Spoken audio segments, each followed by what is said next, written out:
Hi everybody. One of the important things that you need to know as a J1 visa teacher in the US is about tax. And that's what this video is all about. But before we get started, make sure to subscribe to my channel if you haven't already. Also like and share this video so that more people who need this information can see it too. You can also find me on Facebook where I post lots of information about teaching and living in the US on a visa. As J1 and J2 visa holders, you are considered as aliens in the United States. For tax purposes, there are two types of aliens: resident and non-resident aliens. Resident aliens are taxed in the same manner as US citizens on their worldwide income, and non-resident aliens, with certain narrowly defined exceptions, are taxed only on income that is derived from sources within the US and/or income that is effectively connected with a US trade or business. For detailed tax assistance for J1 visa holders, I have the link to the article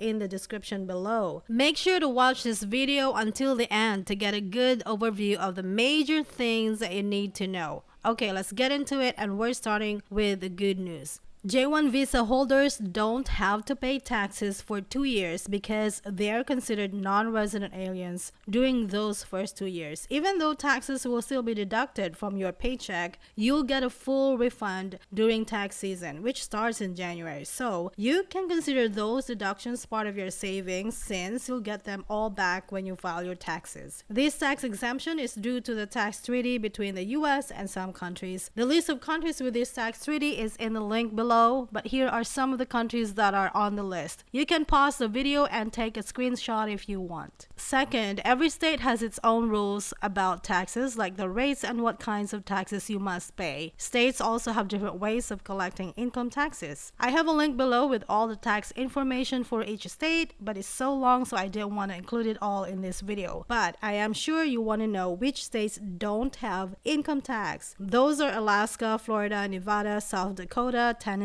Texas, and Wyoming. The states with the highest combined state and local tax rates are New York, Connecticut, New Jersey, Illinois, and California. Third, required tax forms for J1 visa holders. Most J1 exchange visitors will either need to file a 1040NR or a 1040NR Easy form. If you do not earn income while living in the US, you will still be required to file Form 8843 no later than the tax filing deadline. The 1040NR Easy and the 1040NR forms are similar, 1040NR Easy being a shorter version of the other form. You can fill out a questionnaire from the IRS to determine which of these two forms you should file. I linked the questionnaire below. You will need the W-2 form to complete your tax return. Your host organization is legally required to send you a W-2 form showing all earned income paid to you during the current calendar year by January 31st. Contact your host organization's Human Resources Department or your supervisor if you have not received Form W-2 by that date. At the district where I worked, they would send an email asking the teacher how they wanted to receive their W-2. If you want to receive it faster, you will want to receive it through your email instead of receiving it through the post. As soon as you have your W-2, it is very important to work on filing your tax returns ASAP.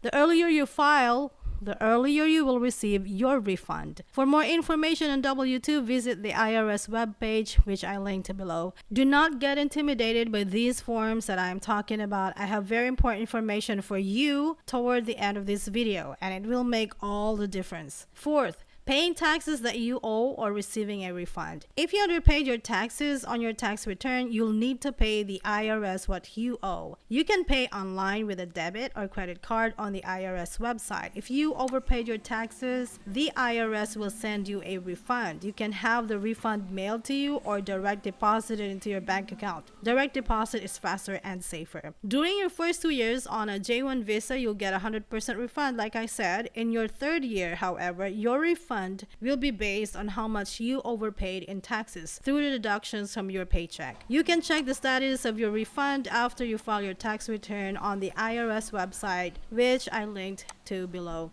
Number 5, failing to file the required tax returns. If you fail to file your tax return, the IRS will create a return for you when it receives a W-2 form from your employer. You will then be liable to pay the tax that appears on this return. If you want to come back to the US in the future, you will owe this unpaid tax plus penalties and interest. If you are unable to file your return by the tax filing deadline, you can request an extension.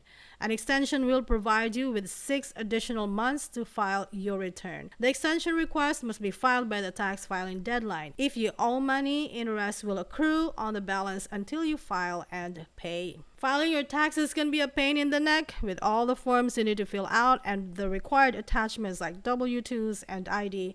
And that's not all. There are a lot of other things you need to know, like whether you should file separately or jointly with your spouse if they also work. But don't lose sleep over these things. There are professionals you can hire to take care of all this for you. And that brings me to the last and very important item for today's video. But before that, please subscribe to my YouTube channel if you haven't done so already, and check out these videos which I consider to be part of the starter pack if you are someone who is interested to teach in the US on a visa. Please like and share my videos, leave some comments because they're totally going to help my channel grow. I also have a Facebook page. If you haven't followed me there yet, I highly encourage you to do so as well, because I do Facebook Live there where I answer questions real time. That's also where you can send me messages if you have any questions for me. Now let's get back to the last item on my list. Number 6, hire a tax preparer. Trust me, hiring a tax preparer is worth it. Don't even try to do it on your own. Sure, some people will tell you that you can save money by doing it yourself online, like using TurboTax. But if you're a non-resident, TurboTax won't work for you. And even if you are a resident, there's a lot of stuff that can go wrong if you try to file your taxes on your own. You could make a mistake, and then you'd have to file an amendment and maybe even pay a penalty.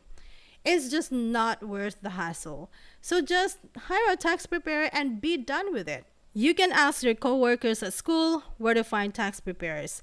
H&R Block is a very popular tax service provider, but there are many others that are local to your city. There are also freelancers. When I was living in Orlando, there were 2 Filipino accountants that are known among the Filipino teachers in the district, and so we hire them.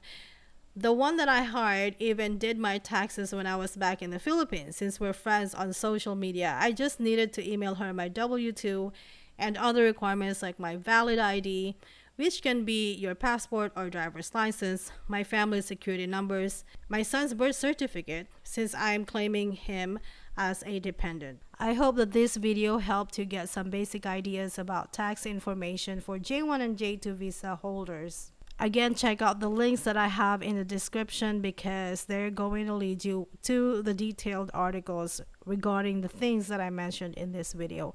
Thank you for watching, and I'll see you in my next one. Bye!